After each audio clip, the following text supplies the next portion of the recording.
Okay, so the last piece of this is moving to the server side. So uh, and we're actually going to write our chat server. So last time we built basically the uh, binary protocol that this thing uses, and actually we need to move this. So we're gonna move source TCP chat server to source chat server. Well, let's just call it chat.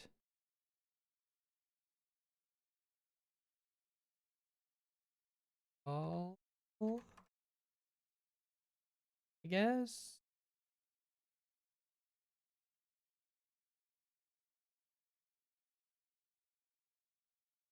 And then we should have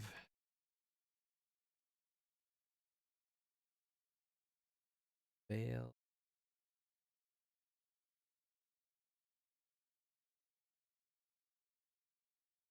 Oh, I called it chat pro.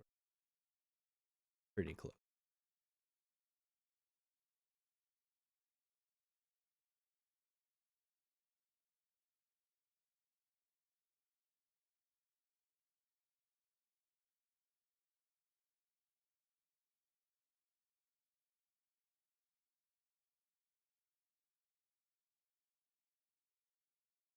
So TCP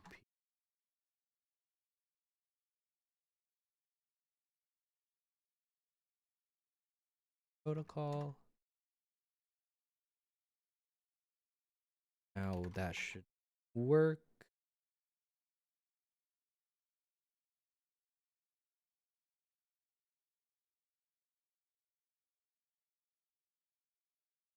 Yeah, I know that.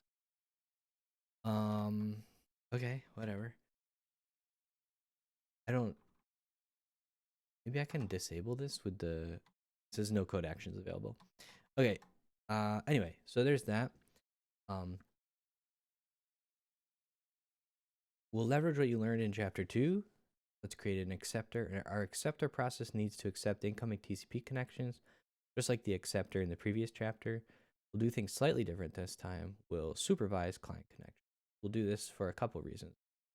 We want to isolate failures in the processes that handle connections. One of those crashes, we don't want the acceptor process to exit.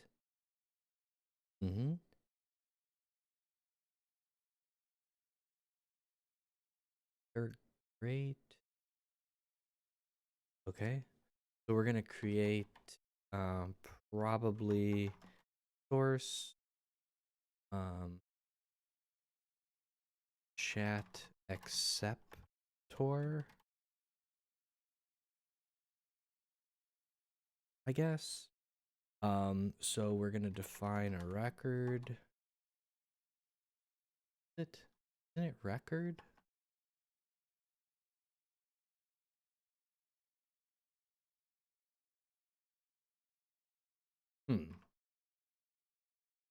Why am I not getting any autocomplete?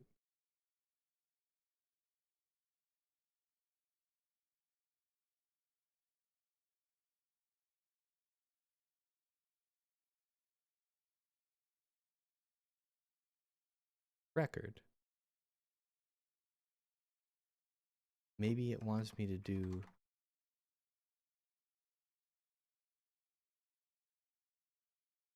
I'm confuzzled. Usually, what is the ls?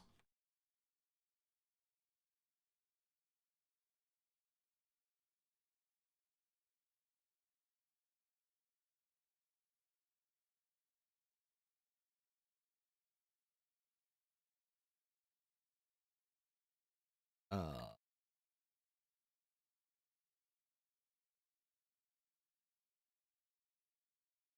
oh, great! It's just exploding.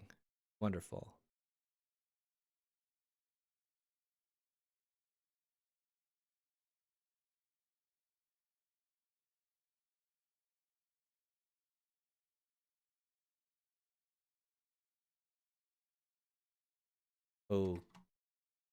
Okay. Uh,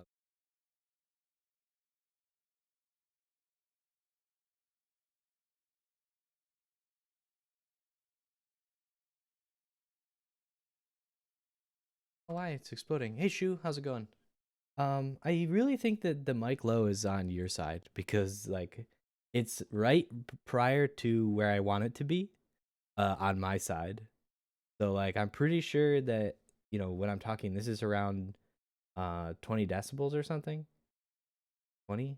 I don't know. This says minus 20, I guess. So I feel like it's pretty close. But how's it going? A little confused here why ELP is exploding, but I think we'll just try to deal with it. We can always turn it off and just fall back to the other one. Uh, let's see if it fails this time. 44. Oops.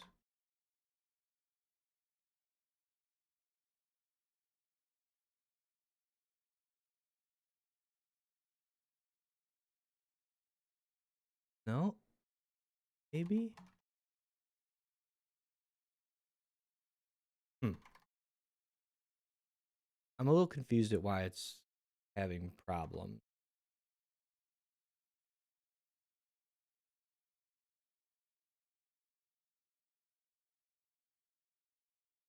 Okay, anyway, whatever. I'm if anyone else is feeling like it's the volume's low, I'll turn it up. But I'd be pretty surprised if it was actually low. But I'm not. I mean, I could be wrong for sure. Uh, okay. Anyway, I really do want some help here, so I'm just gonna turn off ELP. So I think I should have this, and then we'll just hey script morning. We'll just turn that off, and we'll deal with the fact that Erlang LS is a little slow. So now I should be able to do lovely. Okay, thank you. So we're gonna have a record. What is this syntax? Def struct listen socket supervisor.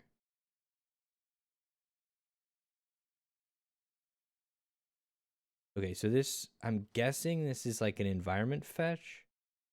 These are TCP options. Yep. So we just need to go get like the example here. And then this is like a gen TCP listen. And what do we do with this struct? Okay, so there's like a module level struct happening here. Uh that's what this module thing is doing. I'm pretty sure that this is a macro. And all we do is we have a dynamic supervisor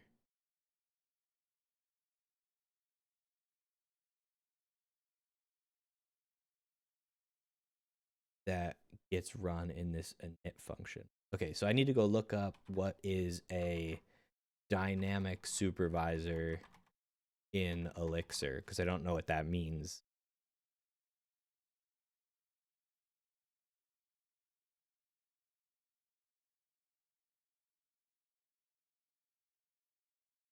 Okay, so this is the one for one, or sorry, not one for one. What is it called? It's got a weird name. But anyway, we're gonna use this start child thing. So in Erlang, this has a name. Give me a moment to find it. It is the simple one for one, which it doesn't really make sense, but that's what it's called. So anyway, we need to create a supervisor in here. Nice. How was the session? Hopefully good. I mean, I probably shouldn't ask about that. Like you can just say good or bad, I suppose. Don't need to share any information there. Okay, so this is going to be a behavior that's a supervisor. Insightful. That's wonderful. It's exactly what you want, right? So we need a supervisor. We're going to have, this is going to be like our state, but I assume that the state is just going to have the, what is this supervisor for? That's the one thing I don't understand. Why do you need that? soup. Oh, okay. Because we're starting this supervisor some like here, we're kind of like keeping this here, but we're gonna have probably functions that are mm,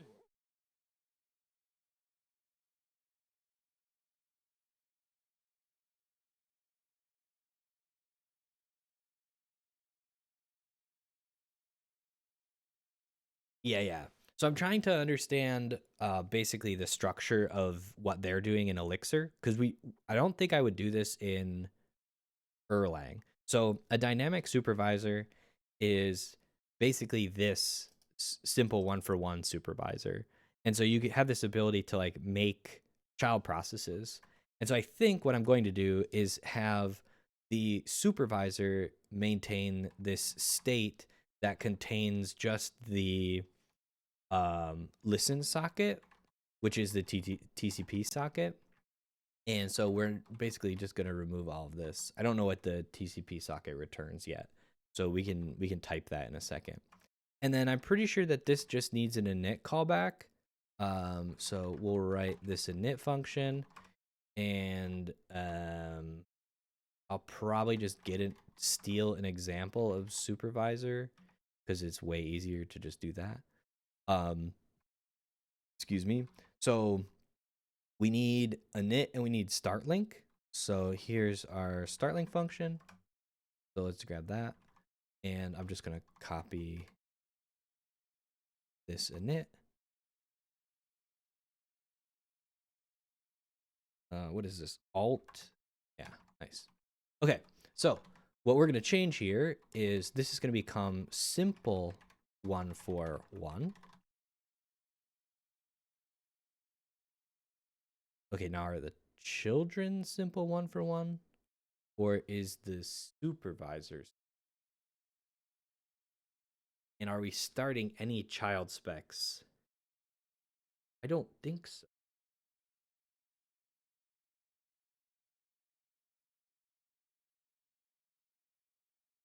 Because this would start 1, but I don't think I want to start any. Interesting. I'm pretty sure we don't have any child specs.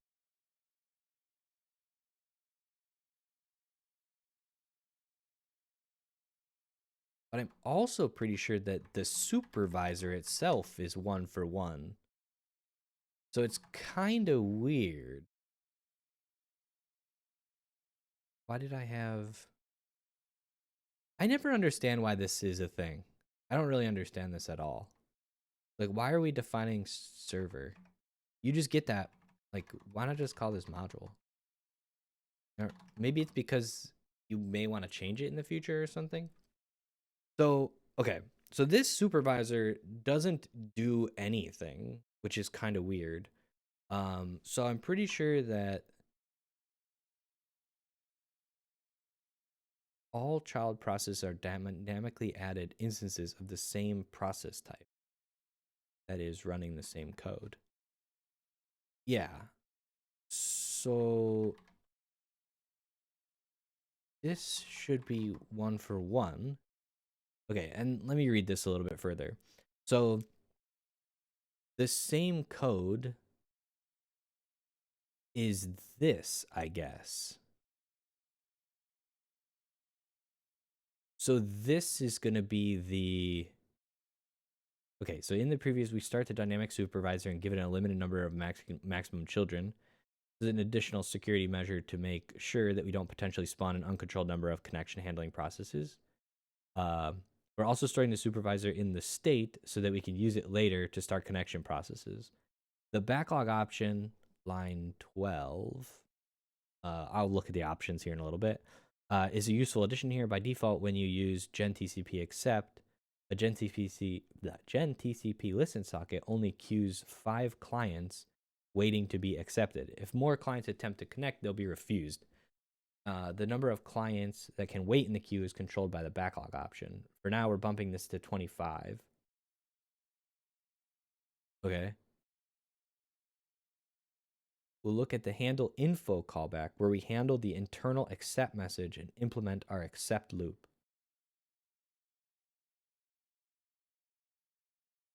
Yeah, so I'm pretty sure that we want to have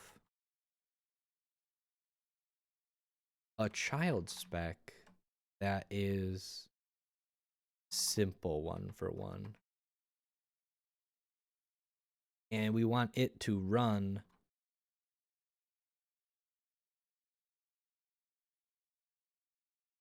our TCP chat server acceptor. And I don't know, it can run on a different port. For now, 5,000, I guess.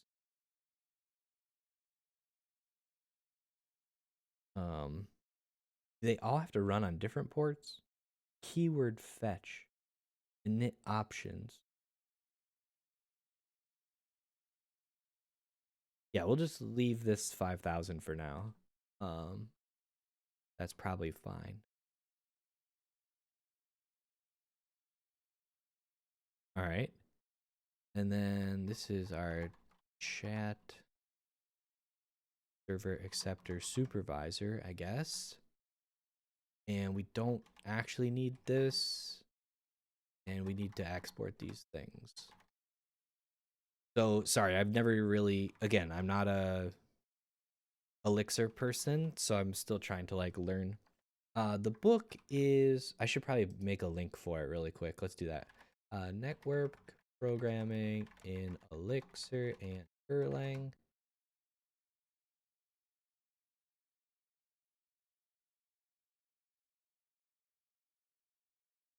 Oh, this is the Elixir forum one. I don't really want that one. I want the prag link. Go, and then Ubot. You just go over here. What it's going to show on the screen if I connect. And also, I have no idea if I have any commands left. Custom commands have 21 slots. I need to add one. Right. Command. Okay. So this is npee, I guess.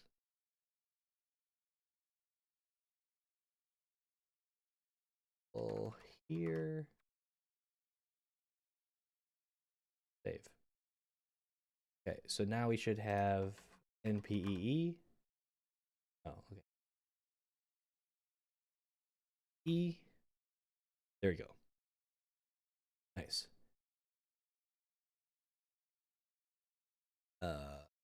Yeah, so anyway, I don't really use Elixir all that much, so I've never like seen supervisor or dynamic supervisor, excuse me. I've seen plenty of supervisors. So okay, here's an example supervisor.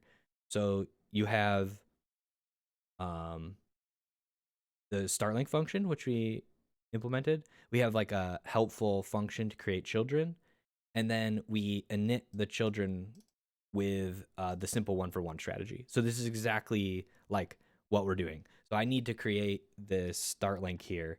So we're kind of just like, it's just like wrapping this up so you don't have to deal with it. But, you know, we're going to deal with it. So it's fine. So yeah, we need to implement this start link function so that we can just pass the port into it. Okay, so now we're making progress. There is, as far as I know, there's no dynamic supervisor in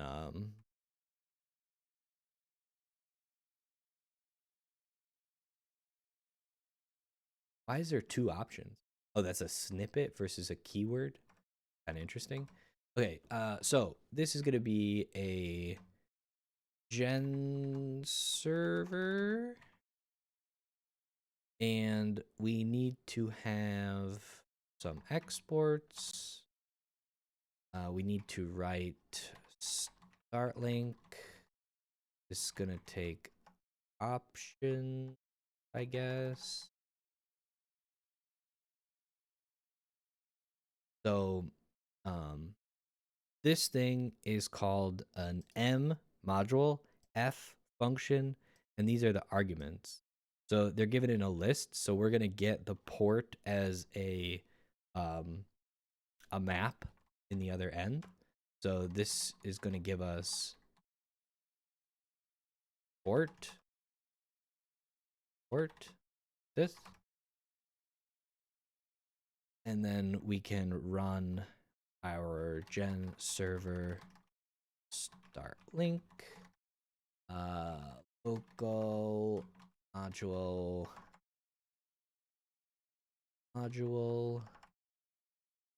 options is just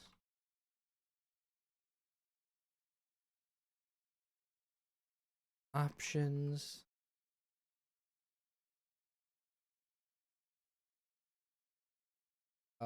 And then we'll run it. This is just gonna port.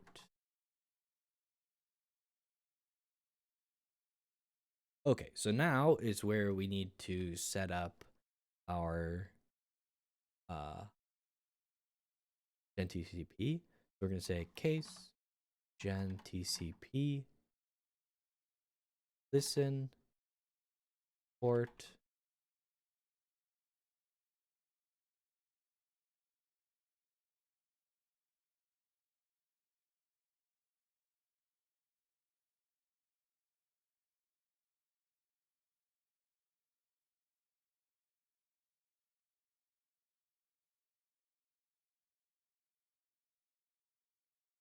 I'm guessing. Oh yeah. Oh, I'm just using the complete wrong syntax. Listen. Okay. So that, and then we need our options, which were defined on this page here. So we'll just reuse these options. So I'm pretty sure that this is just a list of like either flags, like the binary flag, or options. So this first one is just a flag, and then we have active once.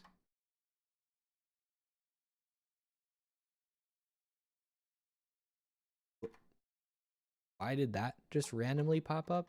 That was weird. All right, active once, exit on close, false, reuse,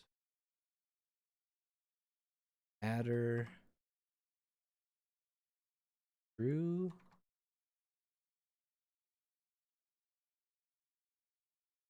backlog 5.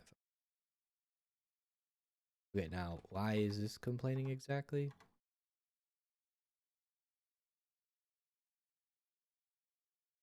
Read it a bit easier.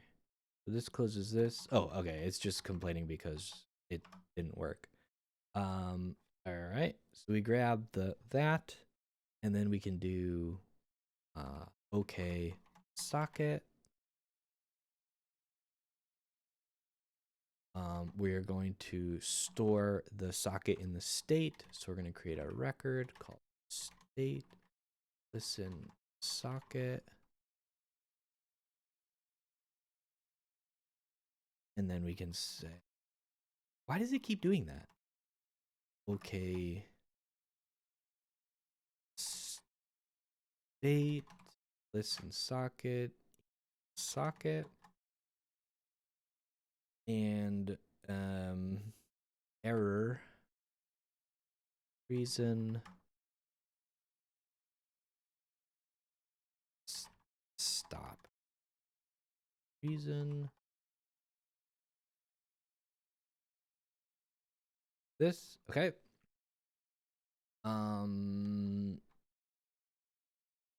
Did you mean to use yes? I think I did.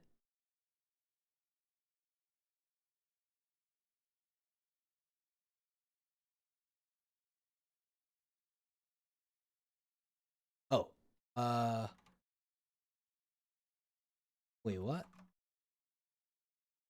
Module args Options? Is that really how we do this? It's so funny, I can never remember how these work. Yeah, looks like it. Okay. So, need to start stuff. Start link. And then next is we need to build, so now we have a listen, and we need to build this handle info callback. So handle info, start here. So this is gonna take and accept, and then the state, which we really can just pattern match because we probably want the socket. Do we care?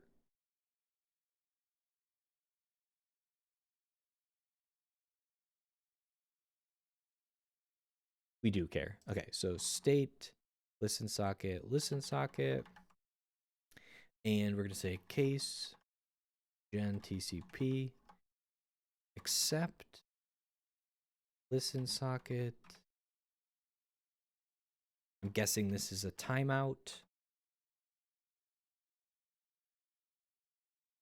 Okay.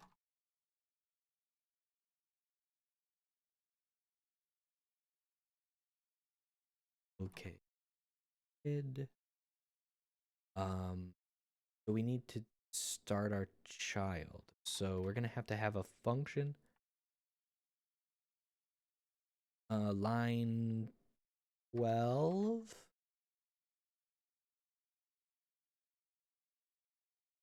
Yeah, so right now the options are the port. So this option that's coming in is the option here. So this is the first argument that's passed into the start link function from this module. So this is like a really common pattern in Erlang where you have these what are called MFA tuples. And yeah, so that's what it's doing. It's literally passing, oops, that's the wrong one. It's literally passing the port, that the map, into start link as its first argument. That's what that means. Does that help? So this is really the port. I mean, I guess it's like whatever options we want to pass the Gen TCP server. So we could pass like all of these too if we wanted to. Oh yeah, so this is a completely different server that does accept the socket as the first argument. So yeah, this is just like a different one, and it has a different supervisor. So yeah, they just take in whatever options you want to give them. Like you can choose basically. They don't take like, it's not statically typed, right? So you can just pass it whatever you want. Okay, so we are going to need like a start child function, which is probably going to be defined in here, so it's obvious. So we're going to say like start child, and then this is like our, I don't know, what is it going to take? So we looked at this example, so let's look at it again. So this takes like whatever arguments, and then we call supervisor start child. So let's just start with no arguments and see what needs to happen. So we're going to call supervisor start child. The supervisor reference is local module, I think. And the child spec is going to be what? So this foobar baz goes where? We run calling my worker start link init arg. What's init arg? Init arg. This plus these. Is that what that means?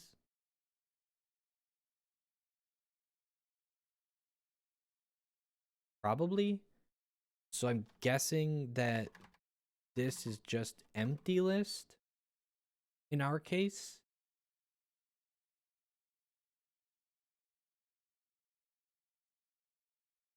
I think.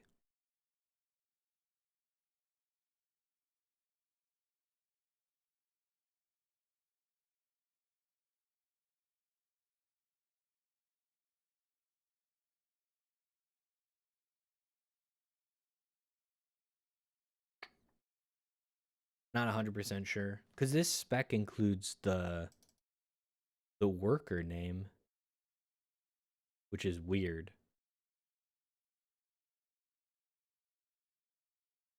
Maybe we could just look at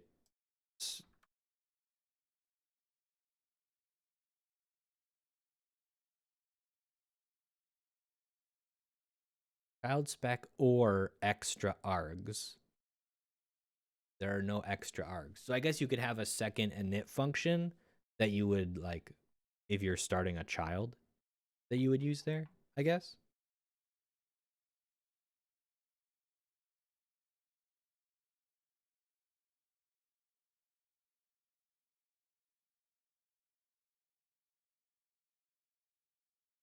Hmm.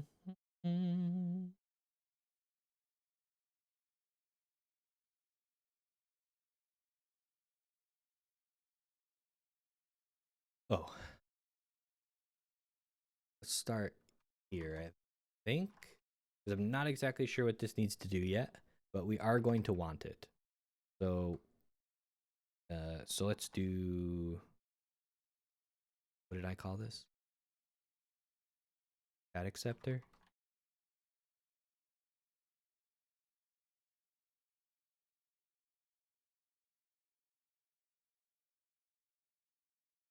This is very strange.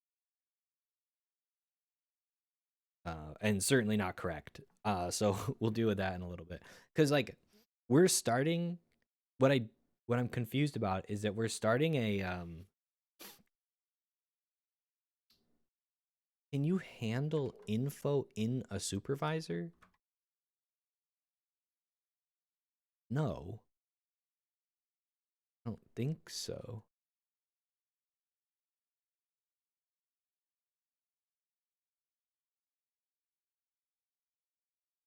So I think I'm very confused.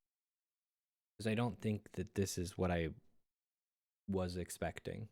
Because we are inside of a child already. So what are we doing here?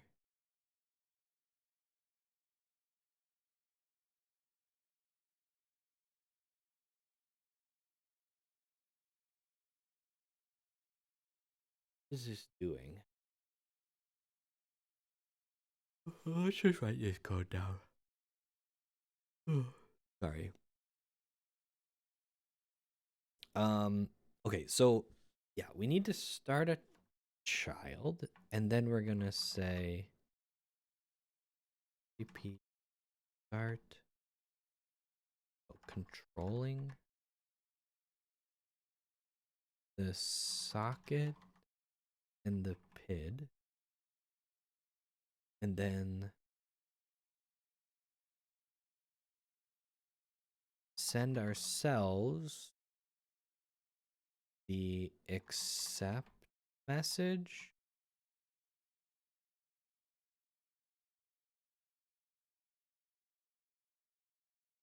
And then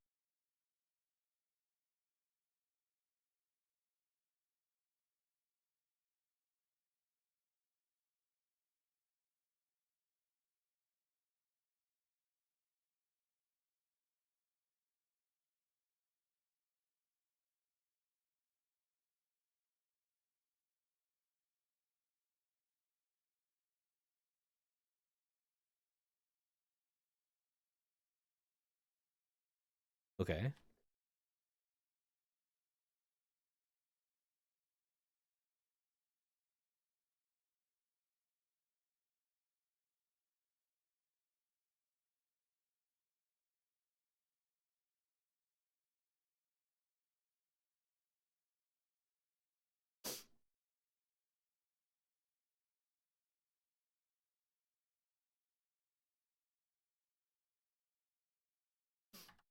Okay, and then this. So I'm a little confused right now, but we'll make we'll figure it out in a little bit. So what I don't understand is that, so I know that we're creating this except loop. The idea is that like we're always going to end up in an except and like waiting for information from the clients.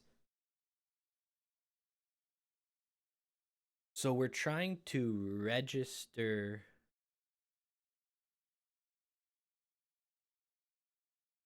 So we start every connection handling process. Sorry, I'm reading up here. Under the DynamicSupervisor, we start every connection handling process under the DynamicSupervisor online. DynamicSupervisor returns the PID of the started child. We can still use that to change the controlling process of the socket. We don't want our supervisor to ever restart the connection handling process, regardless of whether they exit normally, because the connection was done or because they crashed. To achieve this, we'll use temporary as the restart strategy implementing that connection. Next, let's start our acceptor, our application super.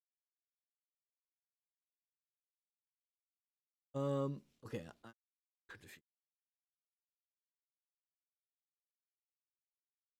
My brain.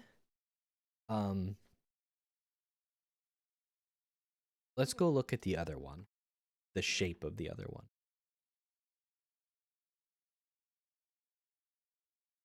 So we want to look at the echo acceptor. So then we get into our accept loop.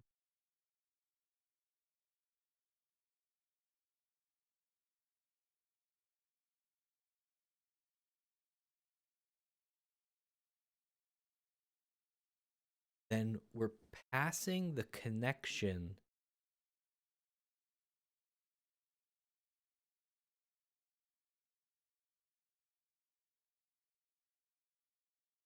So we're passing the connection to this. What is this?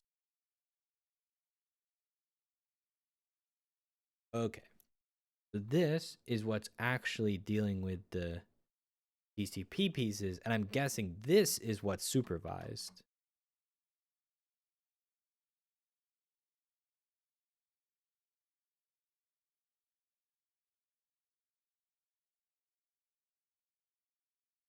Oh, we don't even have supervisors. That's right. Okay.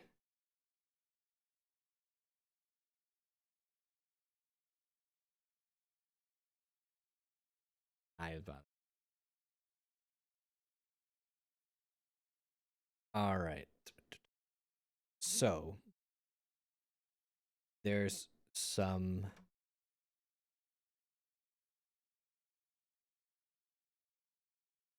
stuff we need to do.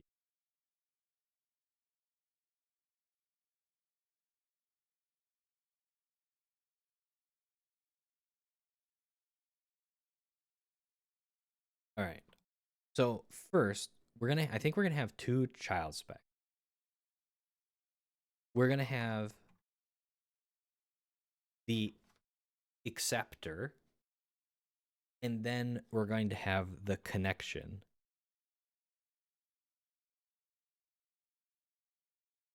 Chat server connection. This one's going to be simple, one for one.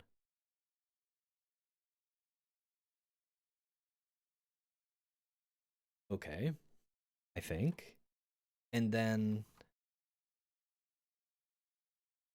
this is going to be connection, start link, and what are we passing this? Chat connection.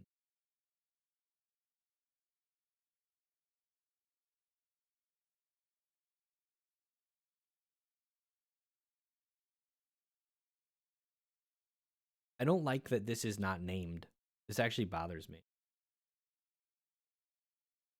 Because it's like, I don't know. This could be anything, right? Well, I guess we're passing it in the name via this. So this is like a reference to the supervisor.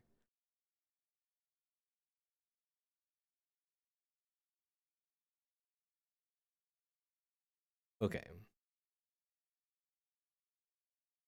Let's leave this empty.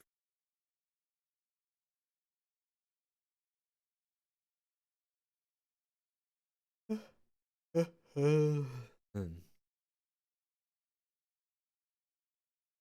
right. I think this is right. So this one accepts incoming connections and passes them to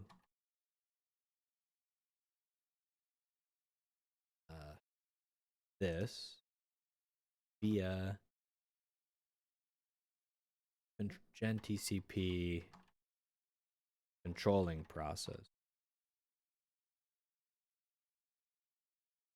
In other words, when accepting connections, we'll start a new child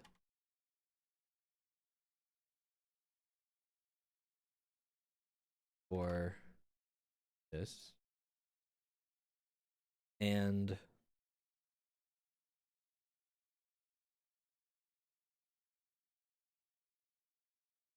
yeah, something like that. That's probably fine. So this is just a listener for new connection. When we see a new connection, that's somebody attaching from the client to the server, and we're going to pass off control of that data to the server, the chat server connection. It's like one individual connection. Okay. Yep. Manages the connection for the client. Uh-huh. Yes, I think. Okay, so here, let's go back here. Actually, let's also start this. Oh, I can't. I don't think I can paste in the thing. So source curl. This is also going to be a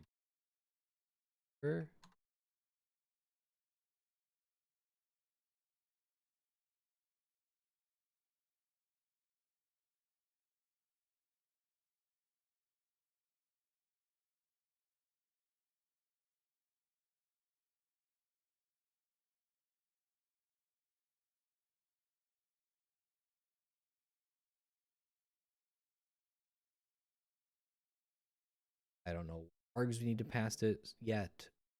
So we'll just do this for now. Init function takes no args. Okay. State, which we don't really know what it is yet.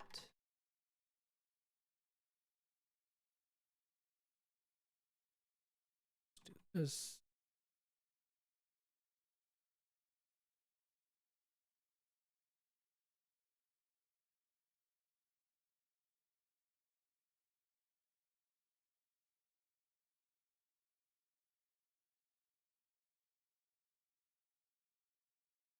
Okay.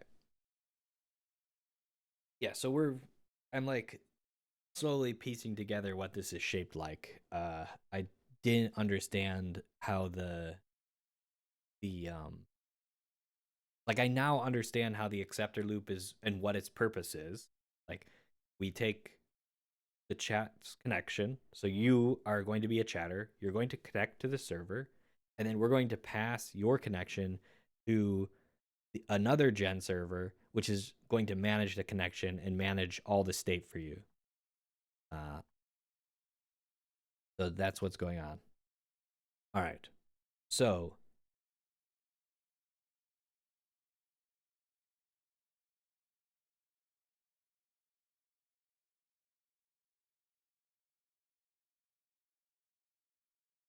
So now we're going to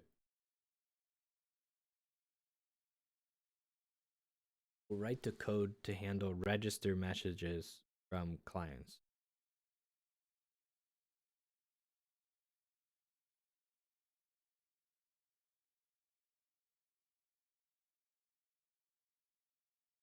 So, all right, yeah, I guess this is going to get a socket.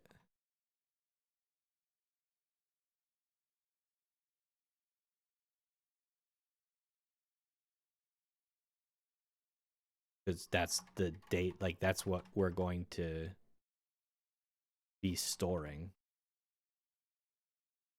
so that we can read from it.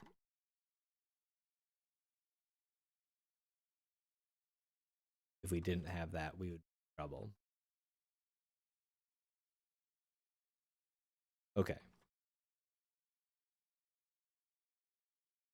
Yep.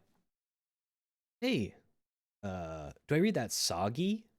Because it's funny if it is, but it could also be sog G. Not sure. How's it going? Thanks for reading. What were you working on?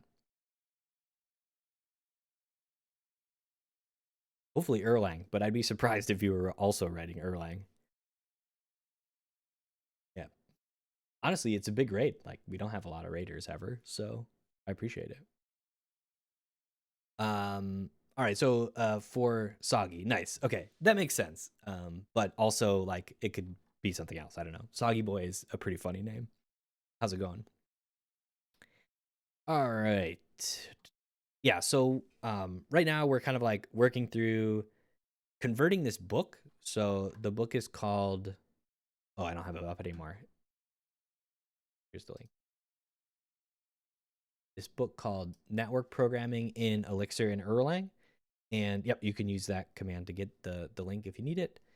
Oh, nice. In what language? And we also have I guess everyone kind of like creates their own Twitch bots, right? I guess this one's mine. Also written in Erlang. It's actually super sick. Because Erlang is like really cool, but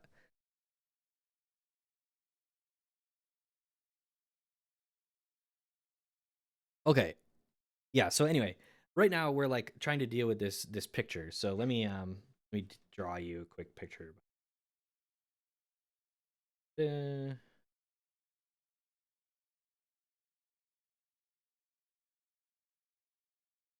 okay, so we are building a chat server. So the server is here, right? We're going to have various clients on our machine, and obviously they're going to initiate TCP connections. And what's going to happen is like behind the scenes, right? You have Erlang, and it's going to have a uh, yeah, for sure. It's all about like microprocesses essentially, so or like nano processes. So that's what I'll kind of explain what's going to happen here. So this is going to be my server, and like this is kind of just a visual diagram, but this thing is going to get that TCP connection, and it's just going to like continue to run like an accept loop. Like its whole job is just to accept connections, and then that's it. Like it's just going to do that in a loop, and then we're going to have like other um clients. So this would be like client one, client two, and these are what are going to accept the like the actual data from the client. So this person will send whatever, a message, and then this person will send a message, and then what we'll do is we'll pass messages back to probably some other thing that's going to manage the chat itself. And then that way we can, like, if we get a message in, we'll pass that message back here, and then the chat will broadcast the message to all the clients, right? So each piece is like responsible for a very small amount of tasks. Um, So if you've ever built like microservices, you can think of it like microservices, but it's more like nano services. And then Erlang and the VM, the Beam, is what like ties all this together and makes it super easy. So in Focus, which is the Twitch bot, for example, I do a very similar thing where it's like I have a dev log, which is literally all the crap that's coming out of the Twitch socket, WebSocket, and I don't want to show any of that on stream. So that's its own process. It kind of runs somewhere else so that I can keep it off screen, and then like I can put all of my services in different terminals, connect them all together, and send messages in between them seamlessly because that's how the Beam works. So, yeah, the tricky part right now is that the book is actually written in Elixir, and so I'm kind of like I have to translate between like Elixir's syntax and idioms into Erlang's idioms, and so sometimes I'm trying to learn too many things at once, and so I have to like break it down and think a little more carefully about what's going on. So the basic unit of Erlang is going to be like these gen servers, and they manage kind of like a mailbox of incoming messages, and then it processes them one by one in the order that they came in. So there's just like you can overfill a mailbox, but like my applications are never big enough to do something like that. You'd probably have to be as big as like Discord or WhatsApp to start dropping mailbox messages. I don't really even know if they do that. So anyway, we're currently writing the um, the individual connection managers. So the C1, C2, C3. So anytime a new connection comes in, that's this. They don't have to be gen servers. There's other behaviors, and you could also just run like any old service. It's just that any old like thing that will accept and return, right? Like you could just run that in a supervisor if you wanted to. It's just that gen servers are kind of like the smallest building block. There's also, for example, like gen TCP. This is another interface, like behavior into sockets. There's also gen state M, which I've used before. That allows you to write like a state machine, but you can do kind of like a cheap one just using gen servers.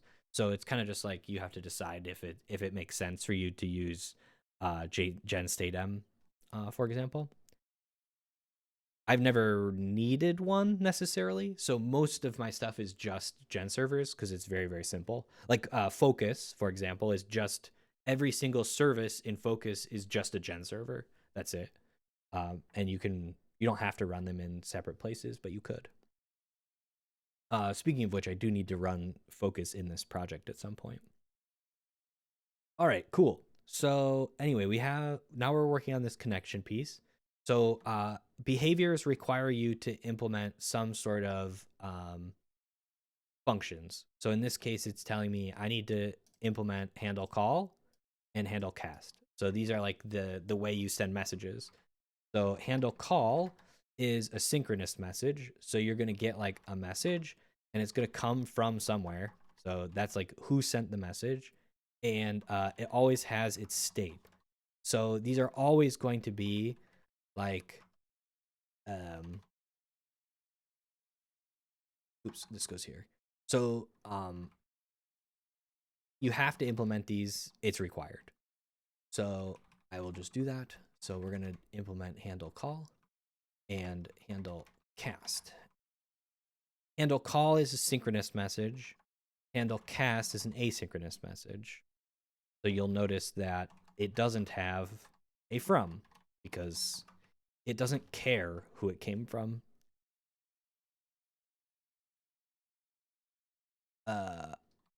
Also, you can't reply. So because this is synchronous, you can send back a message to the person calling the thing. But because this is asynchronous, you also can't do that. So this is like the literal most basic gen server you could possibly have. And then if you wanted to send yourself messages, you'd also have to define additional callbacks. So for example, there's a handle info callback, which we implemented in this other, the connection server, or sorry, in the acceptor, because we're going to send ourselves a message. So this is the shorthand syntax for sending ourselves a message. And that's always going to happen in the handle info callback. So we also need to finish this just like to round it out. So let's just quickly, actually, we can just literally copy and paste these for now because they need to be defined and we don't really use them. So handle all cast. And then we additionally define handle info, which is kind of like the bread and butter for this particular message or this particular thing. Okay. Oh, shoot. This is not what I want to do. This is the server. Also, interestingly, I don't have to define those if I define handle info, which is kind of interesting. I didn't know that. So maybe I don't have to do that. So I need the chat server acceptor. Here we go. And so this is going to call our supervisor. So who is our supervisor? It's called... Sorry, I'm a little... called chat acceptor. So chat acceptor. Oh, we probably don't even have to do this. Okay. So we're going to pass another option to this from chat acceptor. And that's going to be a reference. So this thing can take port, and then it can take reference to itself. Can I do that in here? Maybe. How do we do it?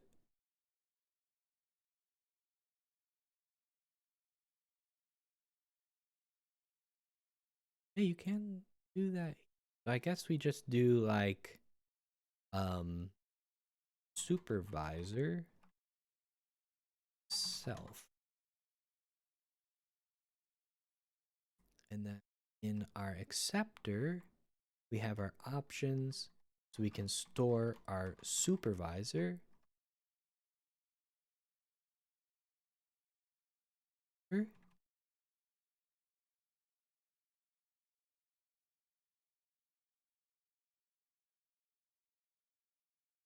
Okay.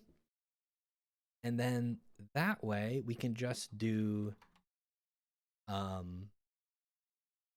supervisor start child supervisor, and then the child spec we want to start, which is going to be an MFA like this one.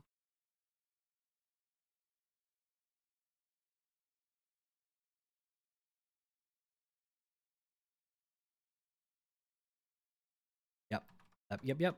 And then we may need to pass this some info. So I'm going to write like to do likely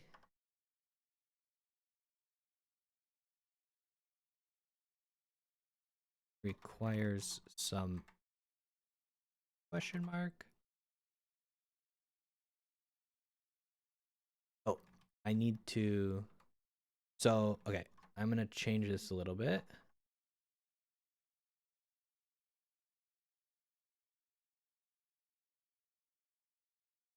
This becomes state supervisor. Okay, and then this becomes state.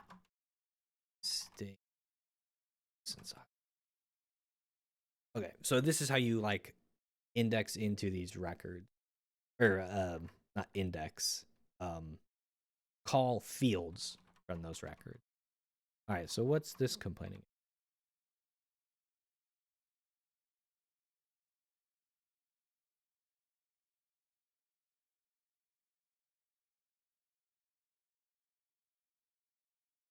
Oh, this has to be an entire child spec.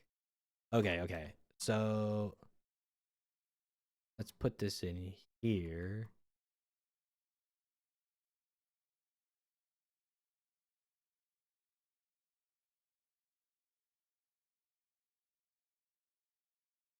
I think this needs to be like this. Oops.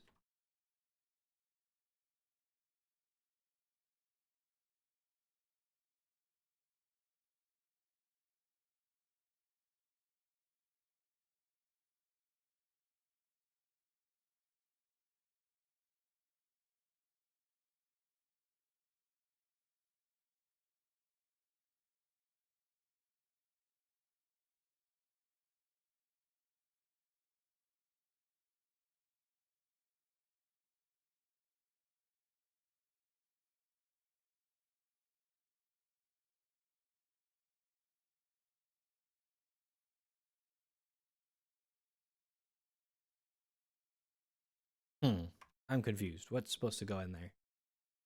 Let's find out. Start child.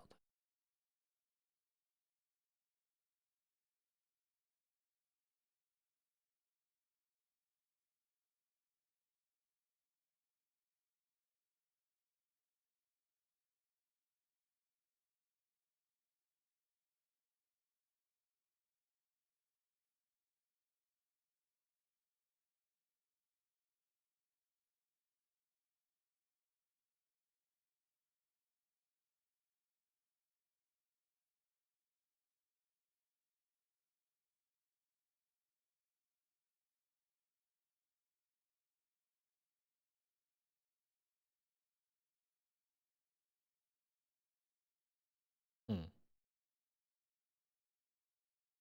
I'm confuzzled. Okay, so soup breath, child spec.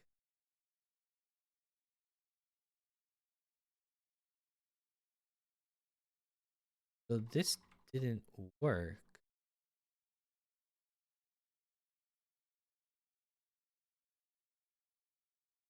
Okay, let's look at this. What's child spec? ID start.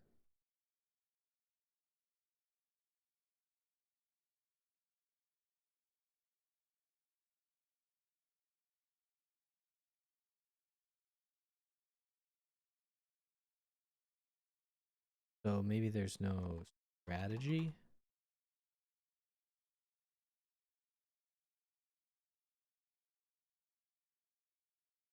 Interesting. Okay. Um so one thing I don't really understand is, do I even need an ID? I do. And is the ID supposed to match this?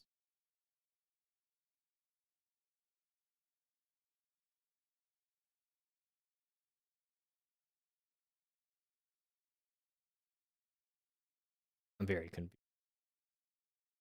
Um, for what it's worth, we don't actually need this.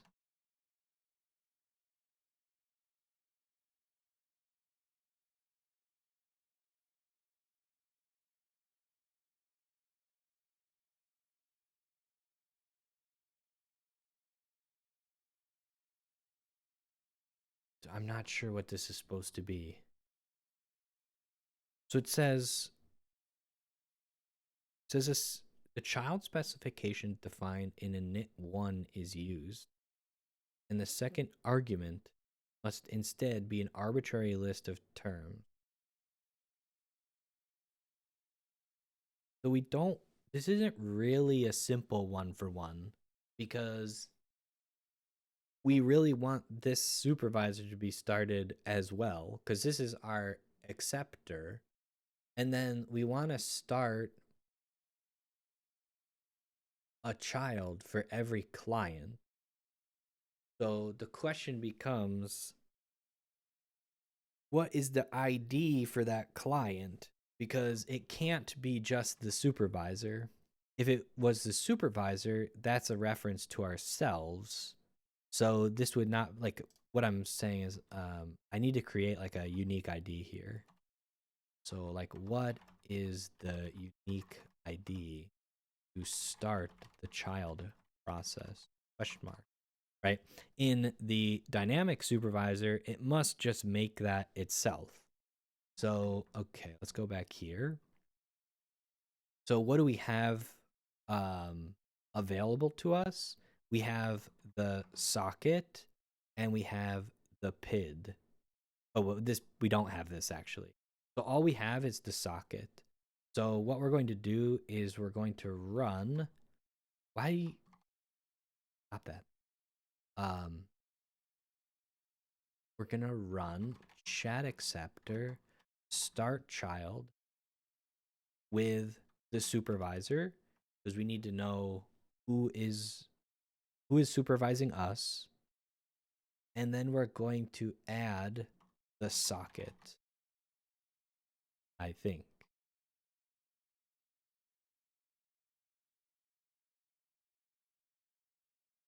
Okay, yes. Now we're getting somewhere, I think. So state supervisor. And then this is going to take the supervisor and the socket.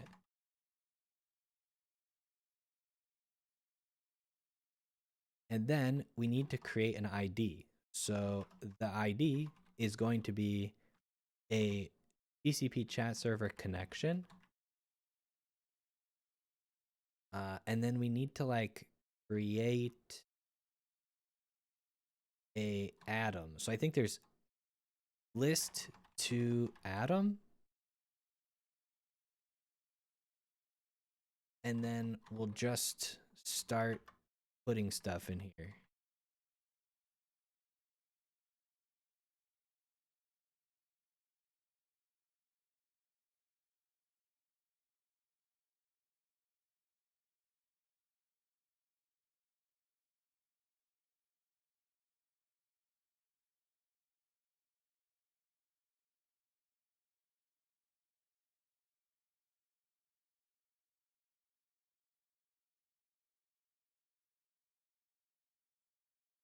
So what do you want me to do?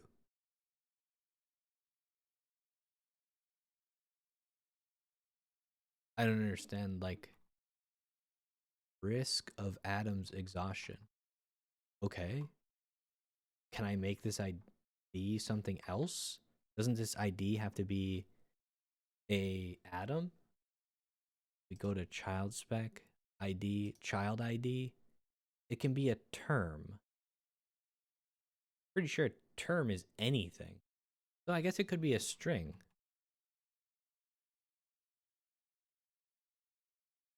Okay, now what is this socket? I need to go, by the way, but I do want to wrap up this thought process.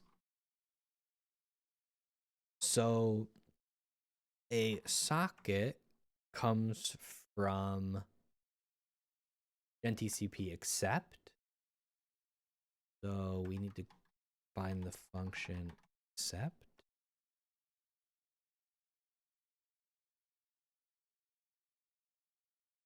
A socket is a socket. iNet socket is a port or a module socket. Can I do...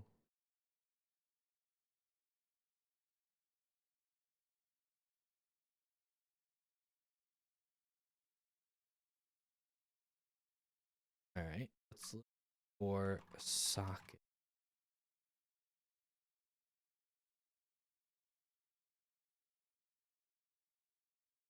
And close the socket.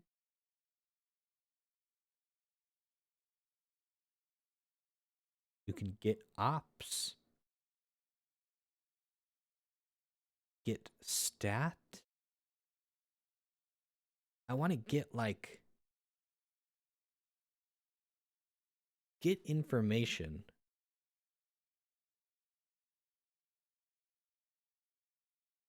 Can I get like... Gear name?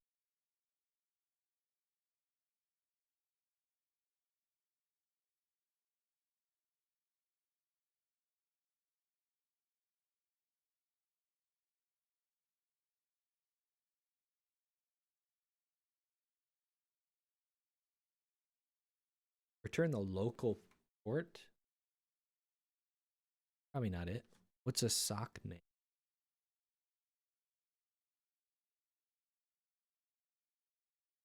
Yeah, thank you. I need to go.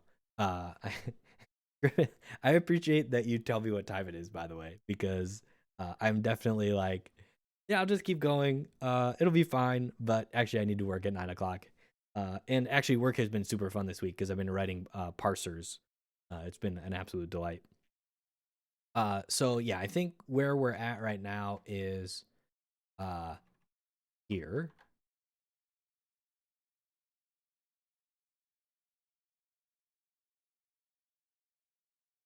Oh, that there. Say we need unique. Thanks for the follow, Soggy. Appreciate the raid. We need a unique ID for the child. And honestly, I'm kind of tempted to just pick a random number at this point because I don't exactly understand how to make it specific to the socket. Because this is like an iNet socket, and I don't really understand. Like, should we just use a random ID? Like, does it matter? I don't think it does. Because we don't know anything about them when they connect, right? So, like, their port isn't unique, right? Maybe it is. I don't think it is, though. Maybe it is.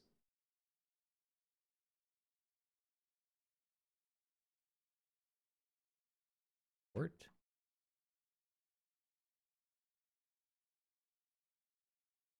Right? Because each client is going to connect on its own TCP port, right? Pretty sure.